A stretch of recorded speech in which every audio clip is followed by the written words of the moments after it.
मां हिना शहज़ादी बिलावल कॉलोनी मेहरापुर मां कैंसर जी मरीज़ आहियां। जेका भी भाइरनि भेनरनि मुंहिंजा भाई जेका भी ग़रीब हुया हर शइ खपाए छॾी मुंहिंजे लाइ। 2 साल थी विया आहिनि मुंहिंजो इलाजु हले थो।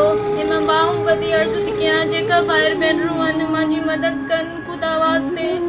जेका भी थी सघे मुंहिंजो जाम शोरे भी इलाजु हलियो, मिमरा में किरण अस्पताल में कराची हलियो, नौरीन में भी हलियो। सॼो साल थी वियो। हाणे डॉक्टरनि शौक़ जे लाइ भी जवाब ॾेई छॾिया। असां ग़रीब आहियूं, असां इलाज नथा करे सघूं। जेका भी हुकूमत जी तरफ़ां मदद थी सघे उहा ॿाहिरि मदद कनि, ख़ुदा वास्ते मदद कनि। और मुंहिंजा नंढा ॿार आहिनि, मुंहिंजो मुड़ुस भी गुज़ारे विया। मां लाचार आहियां, मां मजबूर आहियां।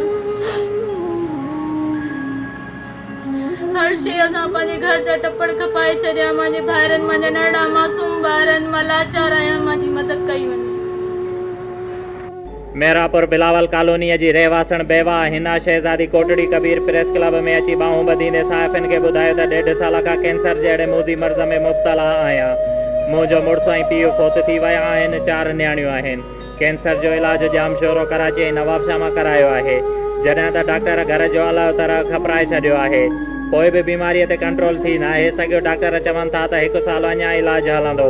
हिन शहज़ादीअ वधीक रोईंदे ॿुधायो त हाणे पैसा न आहिनि जो इलाजु कराए सघां। हुन वज़ीर आला सिंध सैयद मुराद अली शाह बिलावल भुट्टो ऐं हद जे MPA ऐं वस वारनि खां अपील कई आहे त हुन जी मदद कई वञे।